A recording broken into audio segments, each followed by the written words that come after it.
Nice to see everyone on a Monday morning. Um, we're here, as Maria mentioned, PIR training. So if everyone can take a moment, put something in the chat. If you already are coming prepared with the question about the PIR, I would like for you to put it in the chat. If you don't have a question, but you have a comment about the PIR, put it in the chat. If there's a cheat or a tip you would like to share with the rest of the team members about the PIR, now's the time to put it in the chat. So let's see what you have.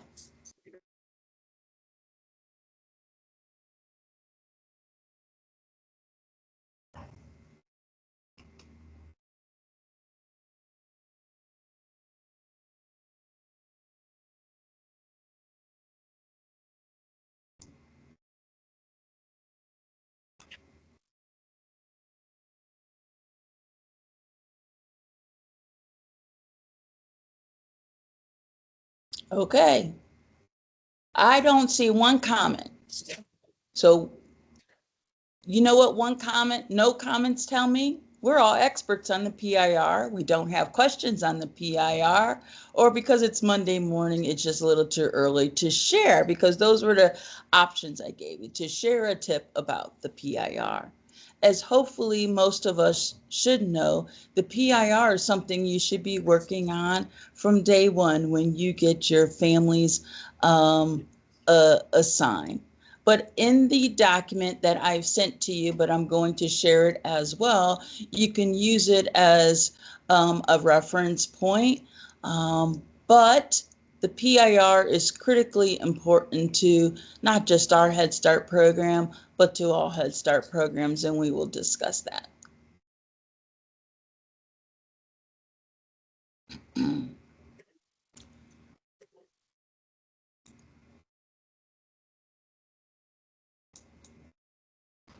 So today's objectives for this morning is to understand the PIR structure and purpose.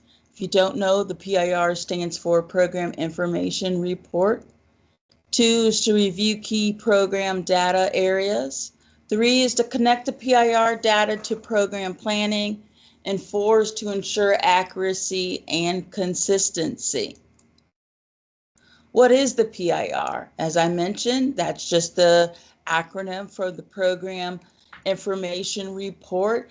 It is one of very few reports that all Head Start programs must submit. It is an annual Head Start report. It is due to the Office of Head Start in August, and it takes all year for us to work towards completing the most accurate report that reflects not everything that you do or that the program does, but specific questions that the Office of Head Start wants to know about.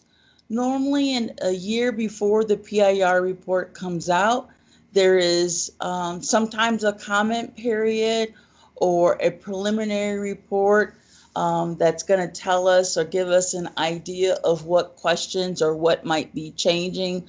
Sometimes there might be a survey about what programs or individuals want to see different or how it's collected. But the one that you will see today is the one that is the finalized report. For transparency's sake, it's the same report, same questions, unless you operate an early Head Start program or a migrant seasonal program. So there are some different questions, but beyond that, as you guys have probably have seen, if you've pulled the full document, which we won't do today, the full document is probably about, I don't know, 54, 55 pages. It reflects all program operations and services. And what do I mean by all? It's going to take a look at professional development. It's going to take a look at qualifications. It's going to look at the services that you're providing families. It's going to look at education services, disabilities. We just got off with Ohio Guidestone, so it's going to ask questions about mental health services, the type of services that our students are receiving. It's also going to ask questions about coaching and how many of our teaching staff are receiving intentional or the deep dive coaching.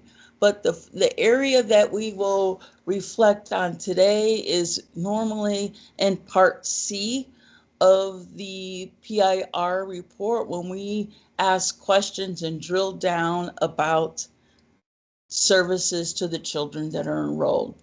It's not just a compliance tool because it is required, but it is a story. It is a data story. It is all about the numbers. So if you don't like numbers, I don't know what to tell you.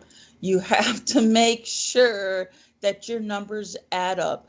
And, I just remember for all of us who've been here decades where, it was pencil and paper up until a few years ago. And some of us got, pretty handy with making our calculations. And then there was always someone like Dana who always, Miss Jackie, if they had a Head Start report and an early Head Start report that they would have to do. So they're just not trying to make their numbers count for one program, but two different programs and questions different for each one. But we're all Head Start, and so regardless of where your center is, we're all answering the same questions, but it is critical that your numbers make sense. So I'm going to go back over here for a second.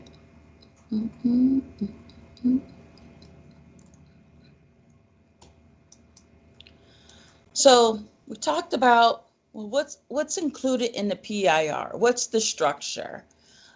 This report is going to cover enrollment and attendance.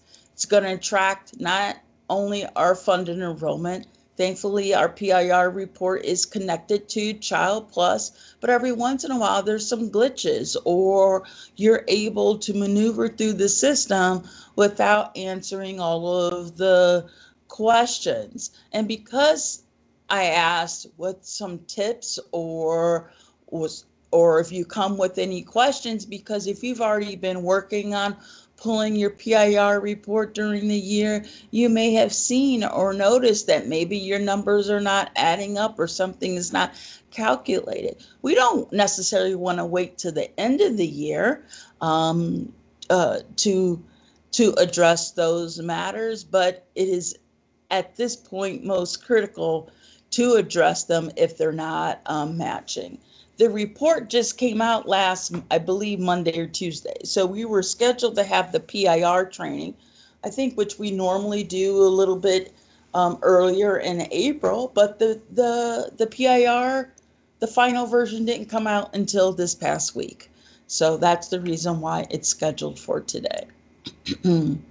So when we look at enrollment and attendance, it's going to look at cumulative enrollment. It's going to look at how many children you have serviced over the course of the year, including those who dropped.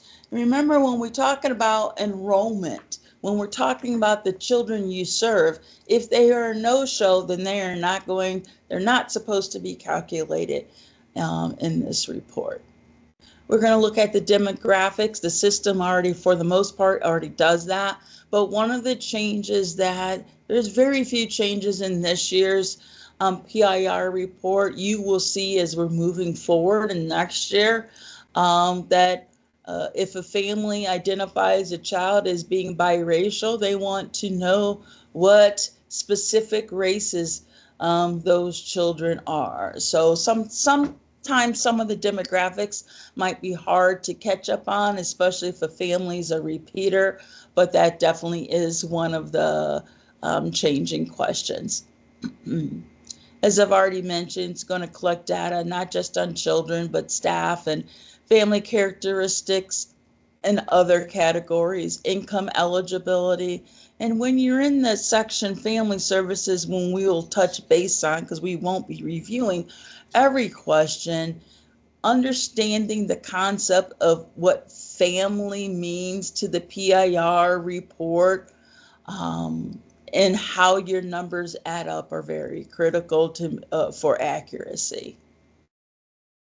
It's also going to look at program options. It's going to have some specific questions related to our home-based staff and our home-based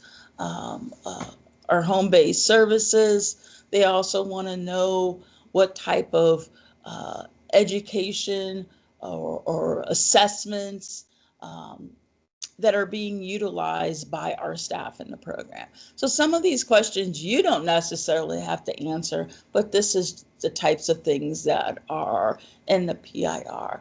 In the very beginning, the section A, most of that is about enrollment. It's about our centers. It's about our governing board, CEO, my information, contact information, and where all of our centers are located. This way that they can, once the PIR is collected and aggregated, there's probably about 8 to 10 reports that they generate for each agency. So you will, and most of you probably don't see, they are available to anybody who seeks them, but you will have specific program reports related to service area.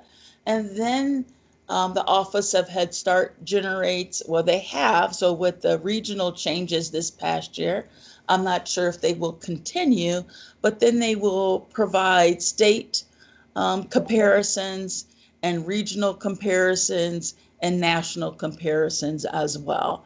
So it results in good conversation and understanding why certain communities lack services or why certain communities are stronger in other services. It's going to identify multiple questions regarding the health and well-being of all of our students, the immunizations, medical homes, dental homes, health insurance and chronic conditions, and hopefully being able to drill down the need for follow-up for all of those children who needed additional services or follow-up. And if they didn't receive the follow-up, why didn't they receive the follow-up? When it comes to family and community engagement, it's going to track your family service outcomes, such as job training, housing assistance, and normally there is that long list of them. And today we will definitely go over them because it is critical to that at a program our size, that our numbers reflect the actual work and the services that our families are receiving. When numbers don't, and I don't have the magic quotient or the number of what piques their interest at the Office of Head Start, but when we get there, we'll talk about it. And as I've already mentioned, it talks about the staff qualifications.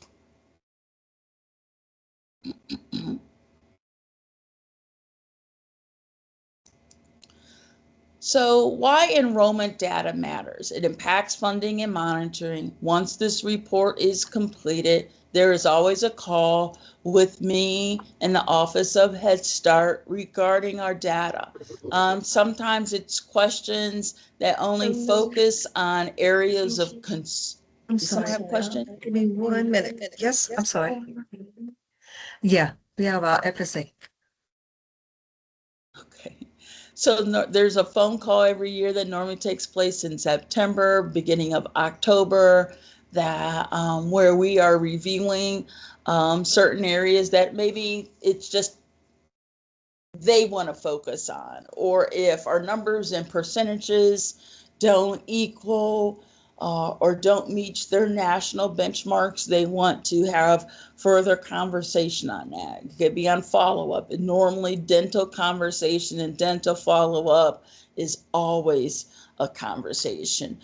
Children and students with IEPs is normally a conversation as well. You also want to make sure that that our service delivery reflects what's actually happening. And we also want to use the data in our planning and justification. And what do I mean in planning and justification? Well, when I mentioned that the PIR is telling a story, well, if there's parts of the story that are not where we need them, where we need for it to be, then that means we need to have discussion. We need to have planning about what else do we need to do? How do we address that area? If our numbers or the outcomes in certain areas are strong, you want to do the same thing with those areas as well. You want to be able to identify and be able to share that this is where we're very strong at. We want to be able to understand why our numbers are where they're at so that we can keep them there. And maybe we focus on something else. So when you're planning programming, when you're planning services, all of this information, because it is our story, at least part of our story, a big part of our story, you have to use this in justifying your budget, how you spend money, where you put staff, your service delivery model, and so much more. So it all matters, but none of it matters if we don't have the children to provide the services. So before we go there, let me click back out of here. Stop sharing. Does anyone have any questions or comments before I move on? There's a couple in the chat, Miss Drew. So let's go and look. Tip, don't wait. I love that. Remember, families and kids' numbers may not match. Right, wonderful. Will information transfer over from the desk to online? Yes. The key is you should be using online as much as you possibly can. And you should be pulling your own PIR report, which we'll talk about a little bit later. Pull it from, there's some things you can't even pull out of desktop versus online, but there's some things you can still pull in both. So you definitely want to check your reports to see if they're printing and pulling the same thing. If they're pulling the reporting out the same numbers, then that makes sense. You would hate to see in one report something says 10 and something else says 15 and online, but I haven't seen that. So, but you never know. When does the PR information close out? Well, that's a very good question. It depends on, I didn't for the first time, did not put a final, a due date on this, because every year I put a due date, because at this point, it really does depend on when your layoff is. You never want to wait to the last minute. Home visitors, you only got a matter of a few days, couple weeks before it needs to be done, but it should be done in advance of you leaving out for layoff. And the reason why I say that, and that means a different date for all of you, is that by chance, if I am in and I am monitoring, or your supervisor's in and monitoring, and something doesn't make sense, it gives me an opportunity to reach out to you and say, for some reason, your report is saying whatever it is. So for example, maybe your report only has that you have only 10 kids in the system. Why should you have 10 kids if you've served 20 kids in a classroom all year long? And it takes time to troubleshoot to figure out where the glitches are. So you got to remember, I pull a report for the whole agency at first, which you will see in a couple minutes. And you can, if I just relied on what we had today, if we said the report is due today, even if it wasn't due in August, you will clearly see that our math is not mathing. So please make sure, I think you're all aware now of what your layoff schedule is. So make sure you give yourself time to get it completed and time just in case someone is monitoring before that.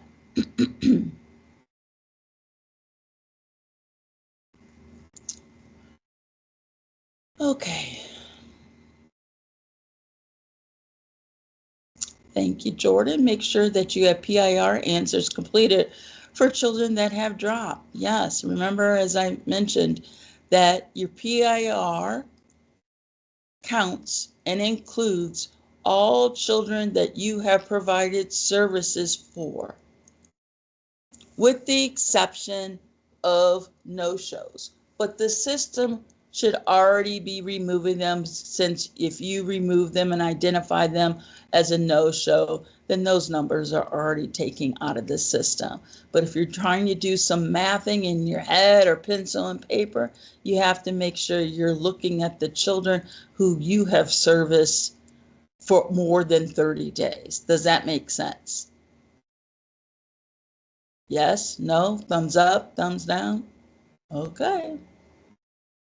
You don't want me, thank you, Miss Dana. Thank you, Tarnisha. Thank you, Helen. You don't want me calling you an hour before you're getting ready to go on layoff. But the likelihood is that's exactly when I'm going to call you, and I'm going to say, Ms. Watkins, these numbers are not adding up. Let me just share with you. Numbers can mess us up big time.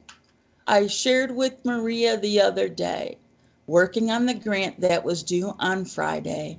Thursday, I don't know if, I think it was Thursday, I'm so lost, a little tired. I was stuck for over 2 hours because I could not reach. I was looking at our report, an enrollment report that we do every single week, that every single employee receives every single week, right? We've been getting that report since the beginning of the year. I copy that information over into the Head Start Enterprise System. That's what it's called. And it kept saying error, error, error, but it doesn't tell me what, doesn't tell me by how many. It just says error, error, error, and I'm figuring it out. We've been looking at a report, and I take full blame. I'm the one that created the initial numbers. It was at 583 all year long. And I said to myself, no one, not one supervisor, not one other person on this large team said, Stephanie, you're servicing 3 more children. Because I don't know where the 3 came from. I don't know where. In the end, I just gave up. Once I realized I figured it out, I said, I'll come back this week and start anew to figure out where these extra 3 kids were. But my point is, 3 kids can mess us up. One number off can alert someone and alert a system. So when the numbers don't add up, all we get looks like you've submitted everything. I could go into and you might get it. I'm not sure. I'm not sure if you do an error report. I don't think you can receive it. But once the PIR, or once at any time you start working on it, we submit, finish, and what it does is it's going to calculate how many errors you have. Typically, the first run, we probably have 30 pages of errors. 30. 30. That's not an error on a page. That's a full page of errors. Why? Because if you only have 10 families, or you only have information in for 10 families, but you really have 20 families and you've only reported on the 10, think about all the questions in the PIR that you're talking about families. It's going to be an error in services. It's going to be an error in all of Section C. So that's what we work with, to try to figure out where these errors coming from. So the more diligent you are in making sure your numbers add up, the more accurate the report will be. So I appreciate those who put the comments or questions in the PIR report, and we shall continue.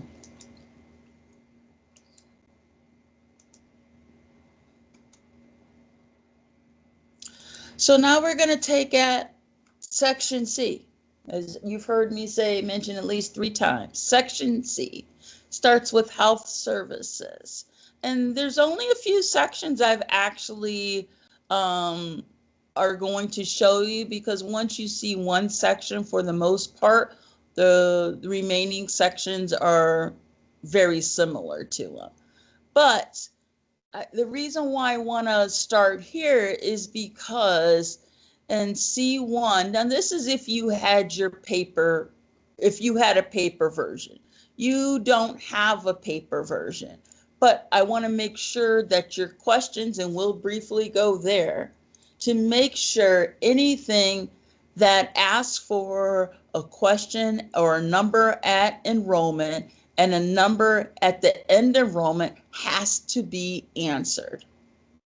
So now's the time, based on the preliminary report, we have very little numbers at the end of enrollment. I get it. We normally say after spring break is considered what? The end of the enrollment period. You've got to start, you can't wait to the last day of school. So anything that you may have on a child at this point in time, you can count as end of the enrollment. There's always one or two of you who will notify me if your numbers change during the summer. It's okay. That's fine, because you're following fund services. A parent told you they went and got treatment or services. They got a dental done, or they, followed up on a social service referral. That's great. It's wonderful that you tell me. It's most important, though, that is in Child Plus. So once again, you need to make sure that wherever it says number of children at enrollment, and that there's a question is number of children at enrollment, that both of them are completed. This section right here, which I was talking about, this is called Family Services.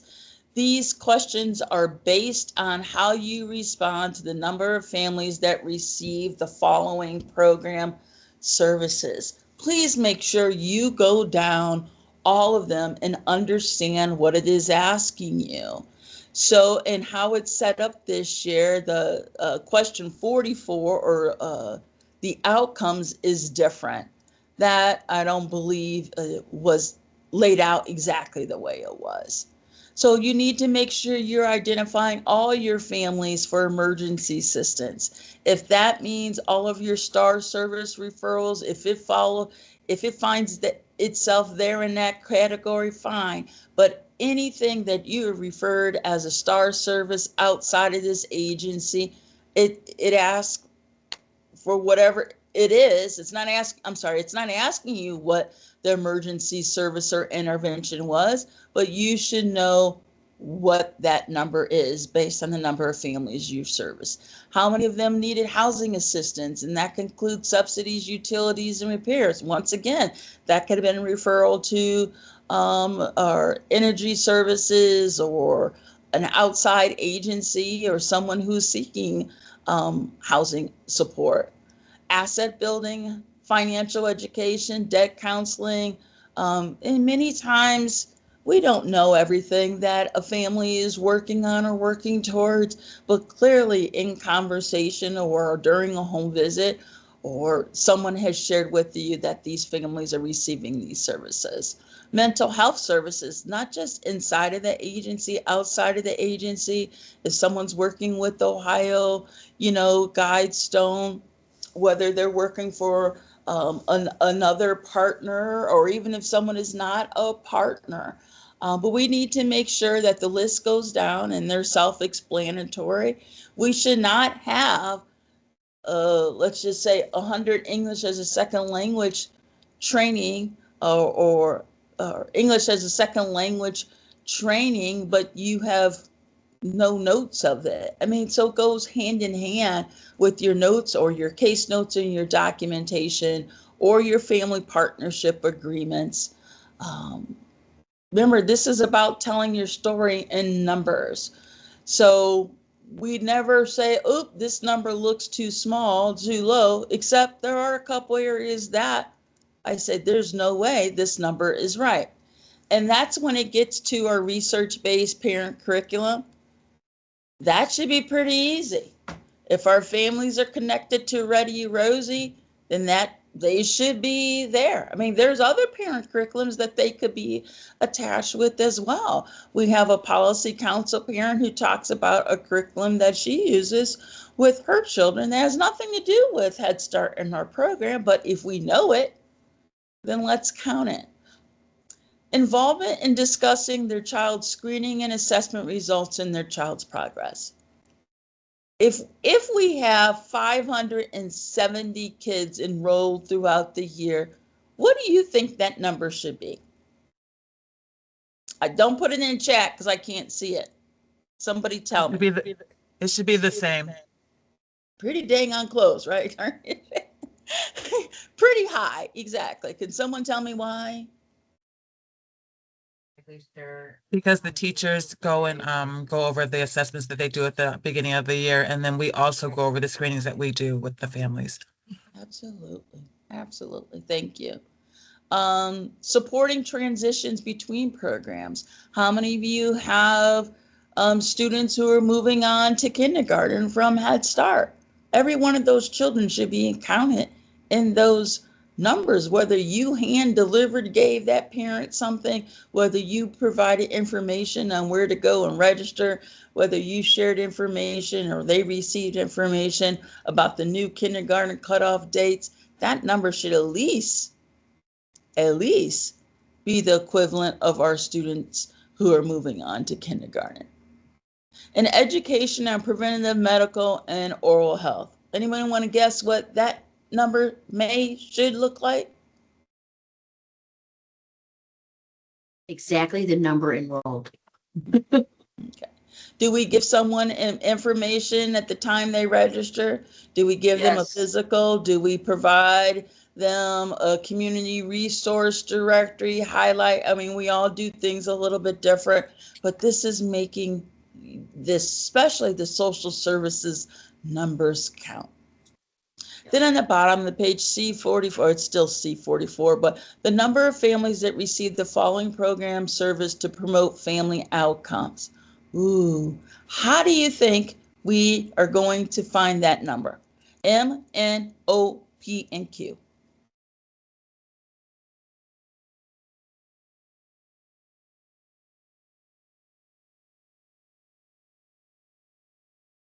How do we find that?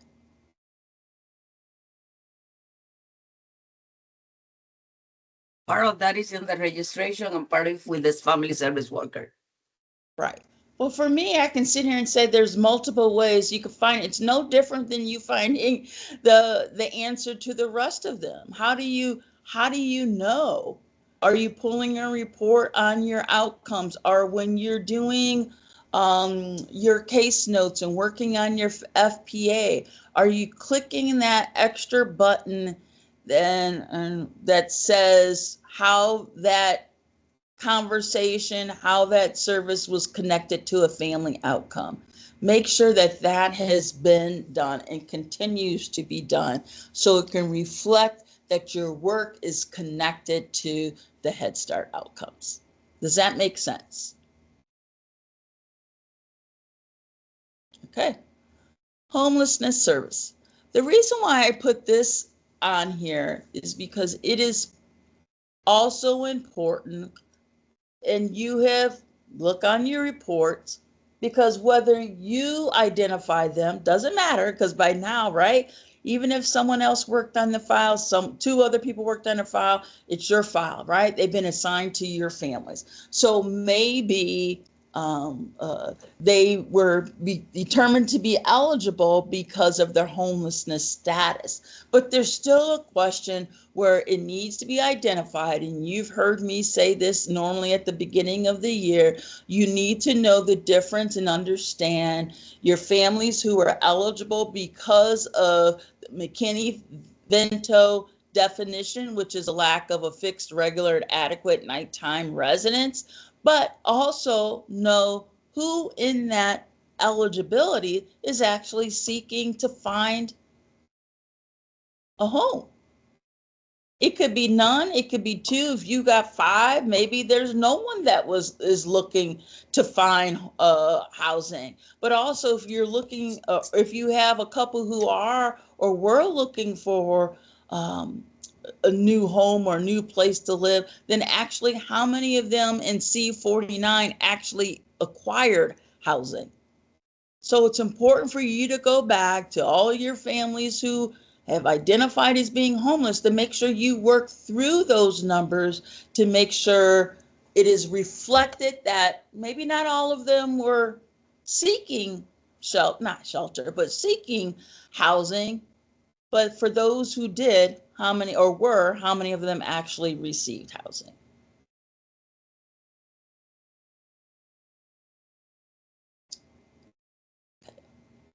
All right. You ready to take a look at our current PIR numbers? Ready? Ready? All right, let me get off of this. Let me get off of that. Let me go to the next one. Anything else pop up in the chat while I was away on the other screen? No? Okay. No, Okay. Uh-oh. Clicking the wrong share button. Miss Drew, I have a question. It's Ramsey. Hi, Ramsey. Good morning. I had to step away for a quick second, so I don't know if you had covered it.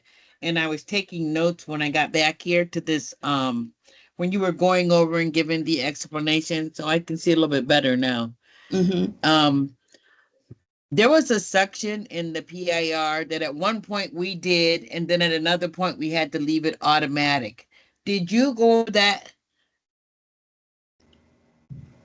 I'm not sure I know what you're referencing, Ramsey. Near the end of the report, near the very end of the report, there's numbers that we were to leave alone, where in the past we used to put those numbers in. Does anybody know what I'm talking about? Ms. Drew, she's referring to the auto-generated There it is. answers.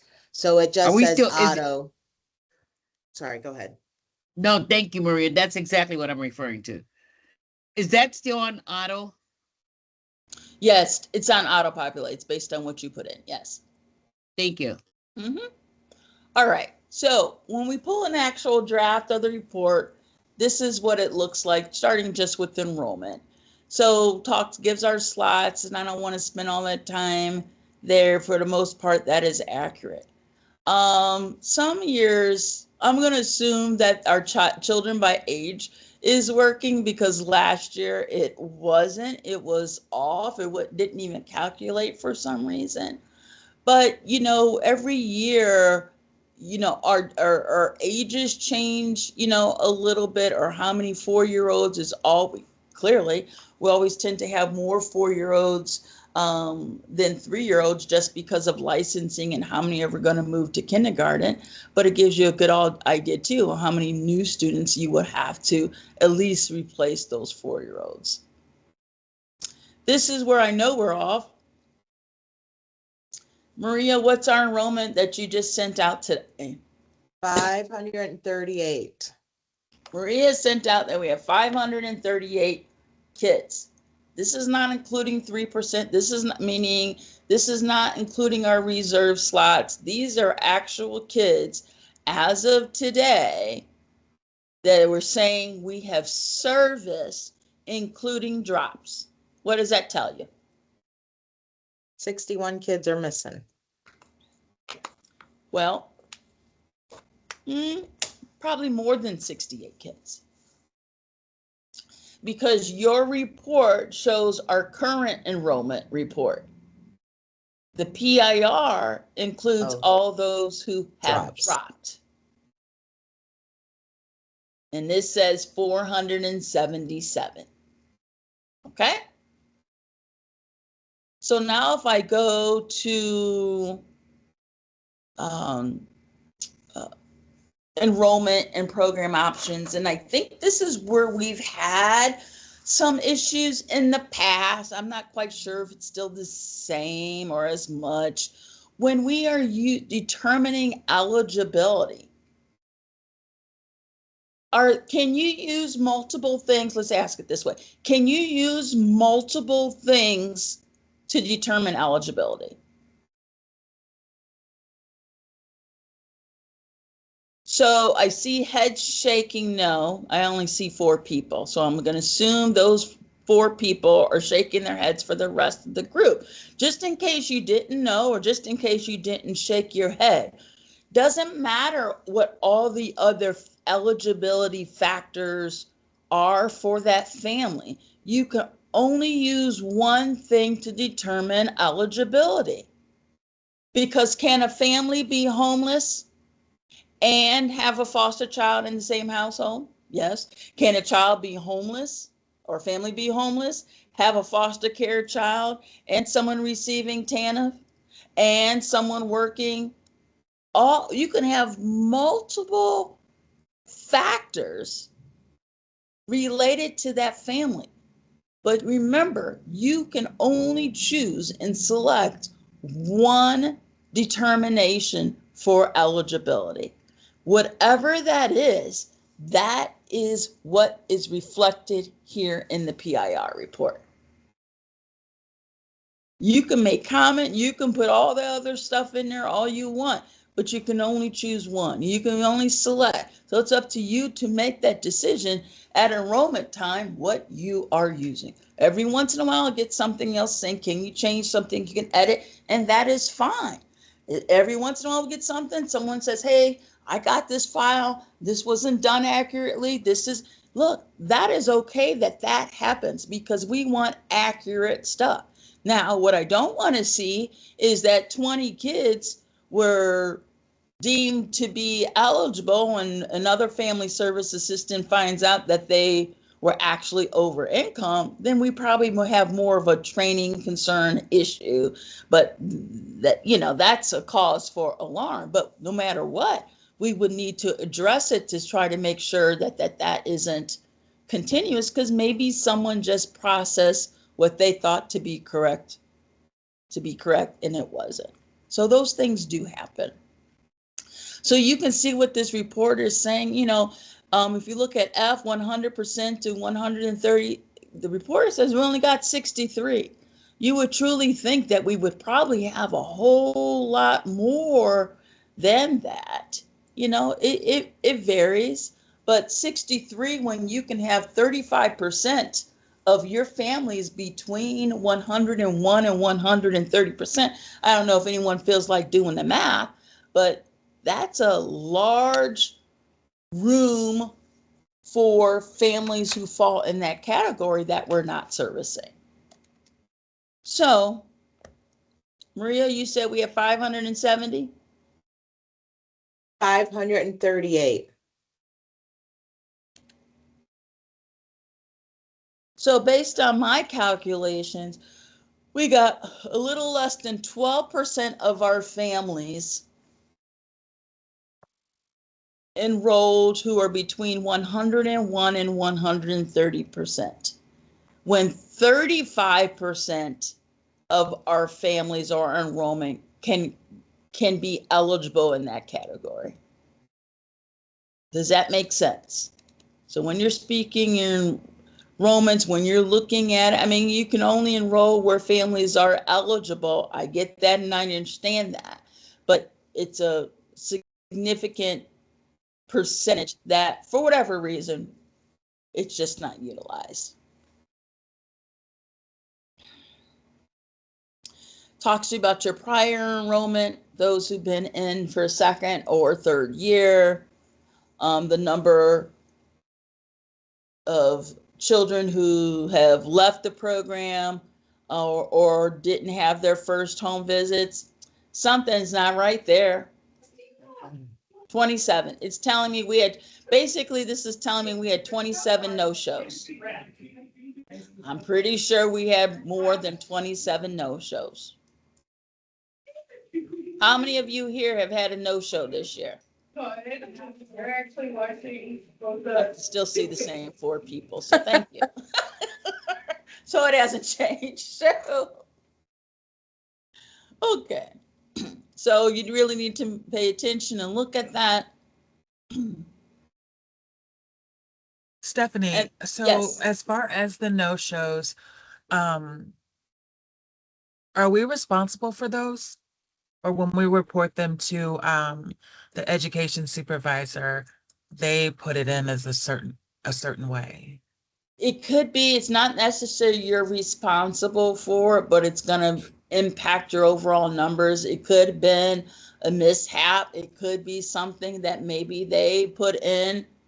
Maybe, I don't know how they put it in, but I can guarantee you, Tarnisha, it's something we need to look at. So if you know, Tarnisha, you had 4 drops, and we should be able to pull a report by center when you do this. So it should be able to tell you if yours equals out to what you believe are the right numbers. But if you see that it's not, then we should be going to the site administrator and saying, let's look at Johnny Jones. I think we put him in here wrong. Okay, Okay, thank you. thank you. All right, moving on. So That's Mrs. infants and toddlers, transition, turnover, attendance. There's going to be a question about chronic absenteeism, and you can see, just so you know, FYI, 447 children. That's what it's saying that we have. So it's consistent there, right? It's saying that we still have 447 children. That's a good thing. So it's not necessarily a good thing, but at least it's matching what it said our enrollment was. And of these children, 306 are chronically absent. Of those children chronically absent, the number that stayed enrolled until the end of the enrollment year, 284, which is not bad. We'd rather have kids here than not be here. And this is something that I'm trying to work with, management and leadership on a little bit more to help staff understand the impact. If teachers are worried about outcomes or, having those conversations with their supervisor about progress and their quarterly reporting. The bottom line is if your children are not here, then they're not going to be where you expect them to be.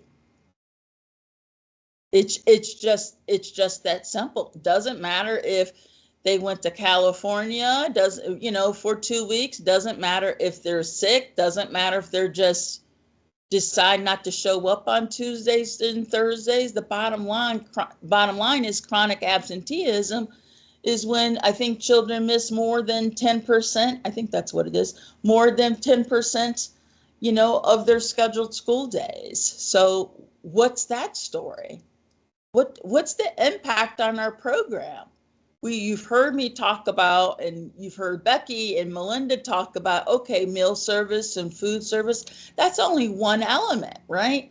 But what are they missing out based on the days or the amount of time that they're not here? And this is not including tardiness or lateness. These are just students who are not here a full day. So I just want you to think about that and think about maybe as a program, how should we target that? Or how can we may not ever be able to change that because there are parents who say, these are my babies. I want to keep them home. They don't have to go to school until they go to kindergarten. Okay. So what should we do to mitigate that? Thank you for those who answer the question or know who has a child care subsidy. And then Stephanie, there's a question in the chat before you move on, please. I can't see the chat. It says for families that qualify in the 100 to 130 category, is that 35% of the children at our specific site can be in that category, or 35% agency-wide can be in that Doesn't matter. category? It's agency-wide. We don't have any limits on that because we're never near the number. With the exception, I don't want to say with the exception is that a child who, if you are a smaller center, our children who are income eligible at 100% or below or meet, I don't want to say categorically eligible because we don't tend to use that language anymore, should never be waitlisted to service families who are 130 or 101 and 130%. There are programs who still do not use that. And then there are special circumstances. So the 35% allows us to have better opportunities to enroll families. But I want to be clear, that doesn't tend to happen to be an issue across the program. So if you are a smaller center, you can still place, because I've had that on there where you can just enroll. You don't need my approval to place someone who's between 101 and 135%. But if you see that your enrollment is maxing out because you have some, and that's not including over income. So you got over income, you got 101 to 130, but you got 5-6 kids here who are automatically eligible. Those automatically eligible families should be placed first if the demographics allow for it. Because, obviously we got to look at age and stuff like that. Does that make sense to everyone? So until I say something, you have permission to place those families and those students, but you should be cognizant and aware, especially at our smaller centers. Oh, I'm placing more of these over income. Well, I don't want to say over income, but families who have a higher income, yet I still have income eligible families who are not being placed. No, income eligible families get placed. All right, we don't need to talk about language or transportation management systems. And that just shows you program staff qualifications. That's just showing you that it's not built into our Child Plus system. Yes. Stephanie, I know you skipped over transportation. I don't see the question in the chat now, but someone had asked a little earlier if when we're asking about transportation, we're just referring to us transporting children, correct? We're not referring to any referrals regarding transportation. It's not even, do you even answer that question? I know at one time it was blacked out and then there was, then another time it wasn't. Answer it. But if you're doing referrals for transportation, where should that show up at? Under the PIR question. Of that family services section. Okay. So here's the medical. So let's stop right here. This is once again just a reflection of our numbers. So let's look at this. Without me saying anything, I want you to look at this and tell me what you see. Good, bad, in between. If this is a program report, this is horrible. It's saying we only have one child up to date at enrollment. It also says that we only have 2 children that are receiving, excuse me, of the number of diagnosed with chronic conditions by healthcare professionals. Or of these numbers receiving their treatment, there's only 2 out of the 23. So this is a shocking page, right? Look, it's all connected to the same report. I get it. It's important though, I think, as once we get past and can complete it with this report, if we can ever move along to say, okay, we're going to pull our first PIR monitoring report, let's say in October. All right, no pressure. But not to say that your numbers are going to be where they need to be at the end, but just to say in your monitoring, to pull your report and look at it to see if there's anything that's standing out to you that doesn't make sense. Because if we did that, even if it wasn't in October, let's just say January, it doesn't matter. It's now May 4th. You want to pull a report before May 4th to say, wait a minute, we only have one child who is up to date. If it's true, it's true. But the bottom line is we truly only have an answer for cumulative 37 children, right? And that's maybe because you say, well, I haven't got there yet. I get it. But it just means that the question wasn't answered for all the other children that you guys have enrolled. And I'm pretty sure we have more than 23 chronically enrolled children. To Ramsey, your point is only 2 of them have received treatment. And I'm thinking, I know we got more than 23. I'm talking to Becky on a regular basis and different people, different FSAs, different, So I know we got 23. So my concern is if it's not in the system, then what type of documentation is in Child Plus to support you and whoever else is working with that family? I'm not saying that it's not. When you're trying to make a full connection, you want to see, and if there's 23 kids who have a chronic condition, if that's all there is, then if I said, okay, let's pull reports, let's pull this, then we would see the conversation related to those chronic condition for those 23 kids.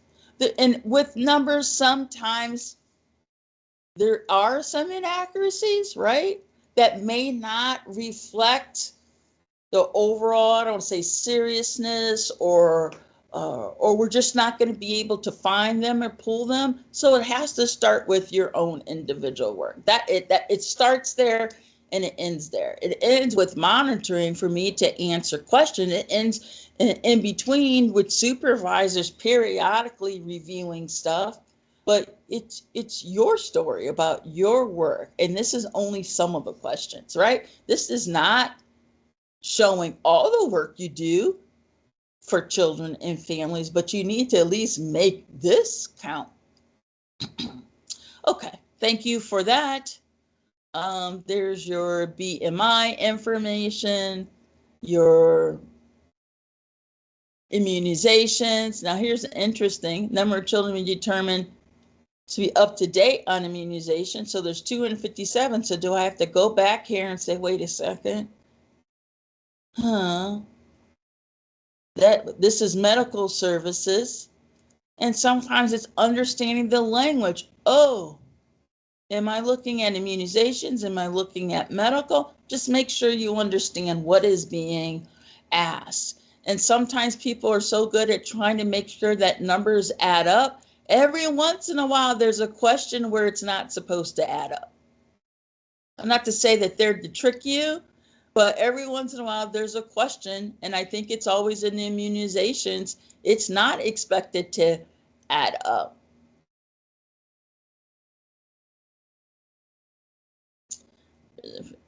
There's your dental care.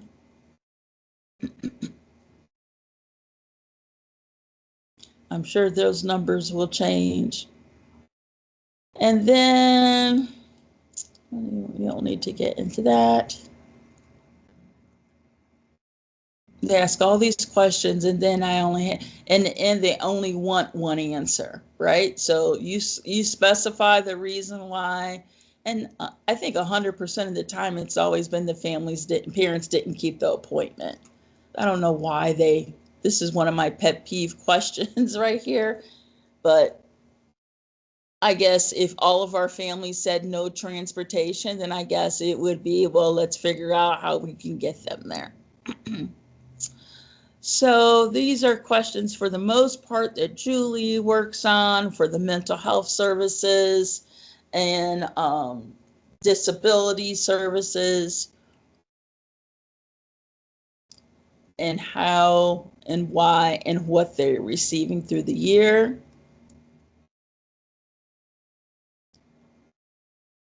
And these are education services, and then assessment and curriculum questions.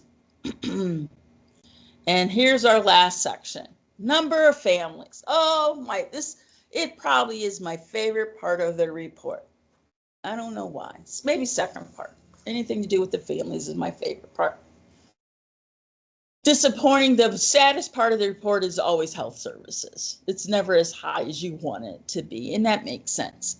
So we have 439 families. You guys ready? Here's your, I don't want to say it's your final math question. We want to finish up so you guys can get to the health fair today, but we're going to do a math question. This says we have 439 families. Maria, how many kids did you say we have enrolled? 538. Okay.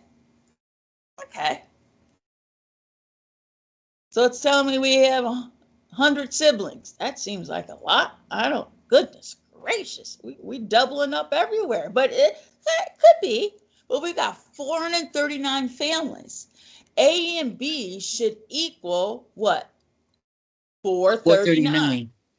93 plus 332 is what? 412. 425. 425. We start off strong and then we go to add A and B and we go, what? So when you look at your report, if it says you've got 18 families, A and B must equal what? 439. At least 18 or 439, whatever it is. So let's go to 35. Of the total number of families, they're going to be in A, parents, biological, 1 and 2. This is where it gets a little tricky, right? B, grandparents, C, relatives, D, foster parent, E, and other. These are a lot more numbers. Who's got a calculator?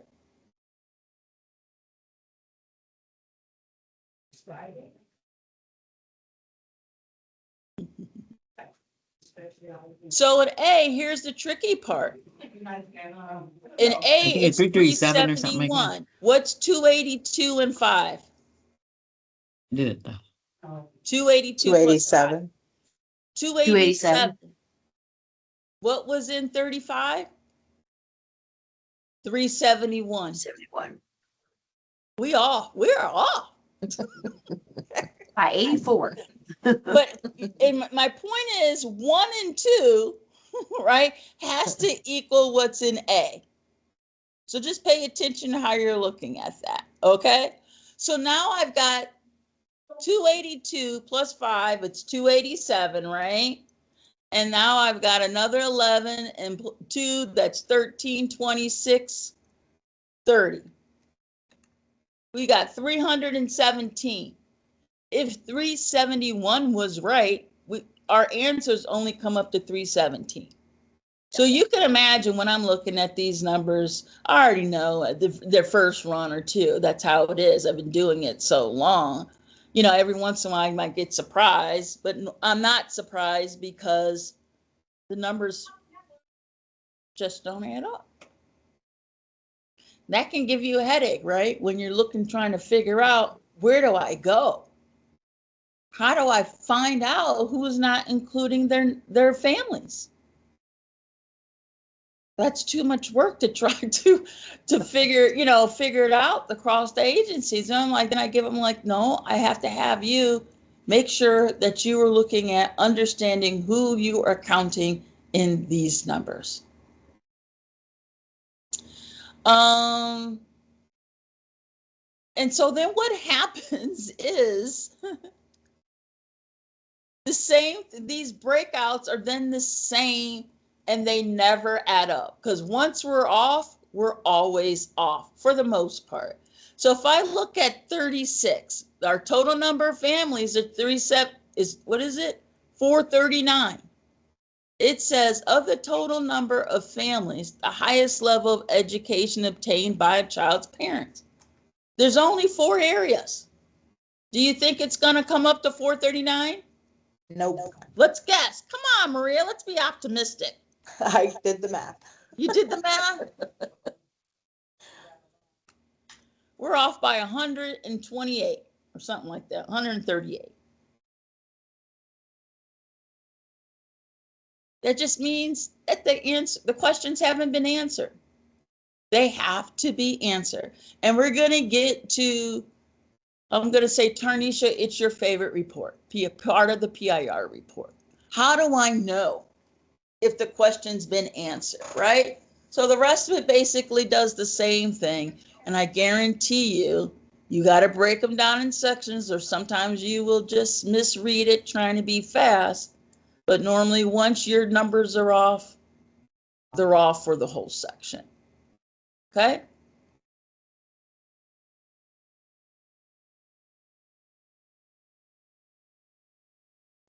So here is family services, my other favorite section I was trying to tell you. So here are all your numbers that we're talking about. So we said, what do we say our high numbers should be? 538. Well, this is family, so I don't remember what the total number. We of said, families. but these were the family services. What do we say we're going to, it was going to be research-based curriculum, 226 or 228. Involvement in discussing their child's screening and assessment results, 261. Are you guys okay with those numbers? No. Those stand out to you. Some of them might be okay. But we already discussed that we think these numbers should be about 100%. If you didn't put that, the question is why didn't? Because maybe you just didn't understand. Maybe it's something you thought you had to provide. I'm just trying to give you more insight on why those numbers should reflect the higher numbers. Education on nutrition, not bad, 265. Does that mean how many of our parents come in on a day when there's a Tasty Tuesday?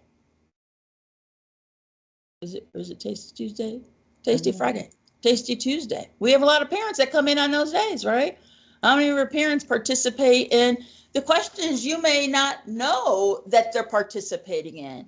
Are they receiving information related to what's in a newsletter or what was at a parent meeting? I don't know. All I'm asking you to do is just to think about these numbers, think about the services, whether you or someone else provided them that your families may have received. And so there goes our homeless numbers case. Total number of families experiencing homelessness, we said 25. We said that 27 children, and that number could actually be higher because of siblings. And then we're saying 5 of those families have acquired housing.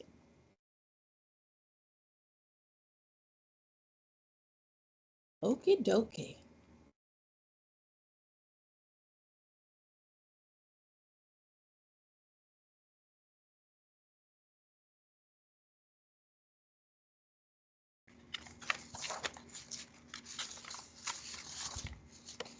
Anything come to anyone's mind during this pause? Nothing? There's one comment in the chat. It's the check marks need to balance to show the worker outcome. Say that again. It's the check marks need to balance to show the work or outcome. Yes, absolutely. Absolutely. Okay. I think if what I was meaning by that is if you just look at an individual child's health screen page in Child Plus, and on the left side you have a check mark meaning they needed a referral for glasses, vision, whatever it may be. Something was on there for the physical for anemic or something. If you don't have check marks to the right to show what you did for that child, then that's why the number, I think the numbers at the end of enrollment aren't showing our work. We have to go in to that specific area where there was a check mark on the left and add an action. They got treatment, went to the eye doctor. They said they didn't need it. They got treatment for anemic or something. But if we don't get those check marks to the right going across, then it's not, that's where those at the end of enrollment numbers are so low because we got. You're right, Tina, because it's almost like closing. I hate to say closing out a ticket. You don't want to keep all of those referrals for the most part open. You want to go back in and do exactly what she said. You want to put it in your case notes. You want to make sure that it shows completeness. Yeah, I think go ahead. when I started off putting them in case notes, but it wasn't reflecting my work when I pulled the report. So I went back in to figure out how do I show what I've actually done or the family's done. So for me to get that number to change in the PIR, my individual PIR report under health, what it showed me is those green check marks to the left didn't show. And once I went in and added an action, went to the doctor, future appointment, got treatment, taken iron, and got those green check marks to the right to show to balance from the left. Then when I pulled my PIR report the next day, the number went up for at end of enrollment. So when I was putting it in case notes, it wasn't showing that I had actually did something. So I had to go back to the health page and look at my kids that had those green check marks to the left. I mean, yeah, and nothing to the right. So I had to get them to, I had to show it there for that number to change for at the end of enrollment. And I'll thank you so much, Tina. And it looks like you froze on me, but I'll send a screenshot, hopefully a clear screenshot, just to make sure that everyone has a visual of it, because that does take some time. But that's, I have to say, cleaning that up and making sure that your referrals, all that work that you have done, count. It's not necessarily counting because it's not reflecting in the PIR, and that just once again is a reflection of the accuracy. So here are your two report numbers that I think that's the, my view of it is very different from your view of it. And that's the whole point, whether you guys in other meetings or whether you and I know some of you have conversation with each other, you bounce things off each other. That is great. You continue to share and support because we all see things maybe a little bit differently. And because I'm admin, I have different advantage points or different viewpoints of things. But report number, and I don't know one report number, so I had to go in and find these numbers. Report number 9800 and 9900 should help you through this process. 9800 is my favorite when it comes to PIR because it's going to tell you, you're going to be able to pull up whatever you want to look at. You want to pull up the answers that are still blank. You want to pull up the answers that you have already answered. However, just look at the filters. And I'm sorry that this isn't clearer or larger for you, but that is PIR report 9800. As you're working through these last weeks of trying to get your numbers through, I'll try to, I'm going to see if I can pull up something for health reporting, but at the same time, these are your two. If you have other avenues of helping you navigate your PIR report, pull up your actual PIR report, pull up whatever that's going to help you figure out how you are going to answer these questions to end the program year. But you also need to look at it to say, okay, once I get through this program year, how do I work through the PR during the actual school year? Tina just shared with you a great way. She said she pulled her report. She did some work. She went back the next day to try to see if that made a difference in her PIR numbers. And what did she say? It did. That's telling you that's how things tend to navigate. Sometimes, most of the time, we can see something change quickly. But if you forget to hit the refresh button, now you're frustrated because you're like, well, I did all this work, but it's not being reflective of the most current work. Well, sometimes all it really does is take you to hit the refresh button, but we forget that in the midst of trying to do the work immediately. So, Tarnisha, do you have anything to say about report 9800? Putting you on the spot every year. Hello? Is she still there? Is Tarnisha there? I'm here. I'm here. Do you have anything to say about report 9800? No. Okay. Do you still use report 9800, Tarnisha? I do. I go when I'm not sure what I'm missing. I will go and I will filter it to where what's blank. And then fill them in and then just go and find the questions that have PIR by it so that I know what you're missing in that section. Thank you very much, Tarnisha. You're welcome. So this is some wordy stuff, but there has to be coordination between different service areas. And I think that good point when Tarnisha brought up, well, are we responsible for that or are teachers responsible for it?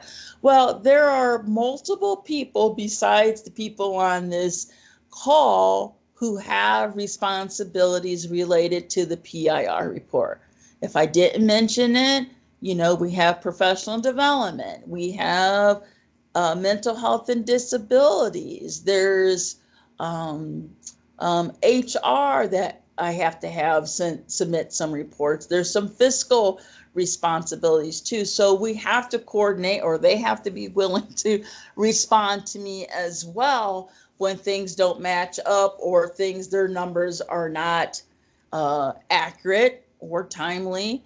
But it is important that we work to ensure that our information, as I've said multiple times, is accurate as much as it possibly be, and to avoid data gaps. And what I mean by a data gap with PIR is, I think we just showed it. It's a huge data gap if you can't present information with as much accuracy as possible. If I submit it and say, oh, I'm submitting the report today, we know that there would be errors and we know that there would be significant gaps.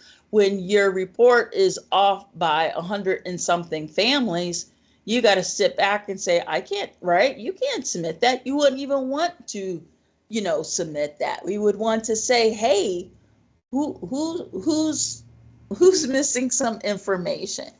And at the top of my head, I can't say, well, it's you or it's you or it's you, but somehow we would have to drill down and find out where those gaps in our information belong. And so that's the whole point. I'm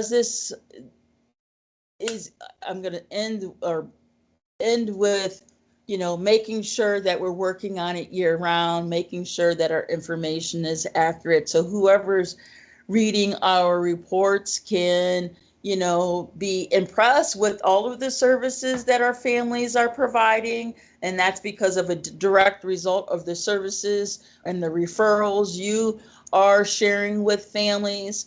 Also making sure that we have an idea of what needs to improvement, what can we work on. I think I mentioned attendance might be, a great, or specifically chronic absenteeism. And I think that may have been, I'm pretty sure it was, reflected in this year's self-assessment as well. So, we can use the self-assessment report and of course the PIR report and say, okay, what does this mean for our program when almost 75% of our kids are chronically absent? And can you really ask yourself, does your data reflect reality? Is this really what I'm doing with my families? And is this what we're really doing for our program? And as we wrap this up, just wanted to say it's a year-round responsibility. Even if I didn't have that on there, I think you've got that. Yeah, we might come together once a year, but what are we doing between the time that you assign the family, you get them into the system, and how are you reviewing and monitoring your data? Accuracy protects the program, meaning that, although we're not scheduled for an FA2, next year begins our first year of our 5-year grant cycle. So there will be an FA1, which means that there will be an FA1, which is a federal review within either our first year or second year, that will be looking at all of our major reports and systems. So guess what they will be looking at? They will be pulling our most recent PIR and probably that current year's PIR. So it's going to be more important than ever to make sure that we continue on a road to making sure that the PIR data is accurate. And how can I end this without saying it's one vision, it's one team, and it's one accurate report? That is our goal, to have one accurate report, or as accurate as it can possibly be at the time I hit the submit button. And all these years I've been doing it, last year was the earliest I've ever submitted it. It is because I was confident in what was, submitted. Hopefully that will be the same thing for this year. And if not, that's okay too, because regardless of when I submit it, I want to be confident in what you are sharing. So that is the PIR. Are there any questions or comments before we exit? Stephanie, I do have one, but it's not about the PIR. It's actually about income and repeaters. Okay. So the new formula that we have for over income that we can use household bills to bring their income down. Mm-hmm. For a repeater, do we have to redo that income, or no, it just carries over to the next No, year? but it's a good question you asked, because I believe in next year's PIR, that will be a question, as they're going to want to know how many families use that or were determined eligible because of their household expenses. But no, Head Start still hasn't changed. Once you're in, you're in. Thank God. Okay. Mhm. Okay. Thank you. Mm-hmm. Miss There was Drew. one. Miss Go ahead, Drew, Nancy. I'm sorry, Maria. No, go ahead. Go ahead. It's unless we want to redo the income to see if it takes them out of the over income category. Correct. Thank you. That is always. So let me say this for bringing That's, it I up. mean, if you know that they've not changed, Tanisha, then fine. Right. But if one part of that changed, it could take them out of the over income. And so, okay, so expand that, Ramsey. Why is it important for us to review eligibility of over income families? The household income may change. For example, one of them might have lost their job. And here we're still running them the following year as a repeater child, as if both parents are working and they're making the same amount of monies. So therefore their needs may be the same. Where if one of the incomes have changed, their needs may change.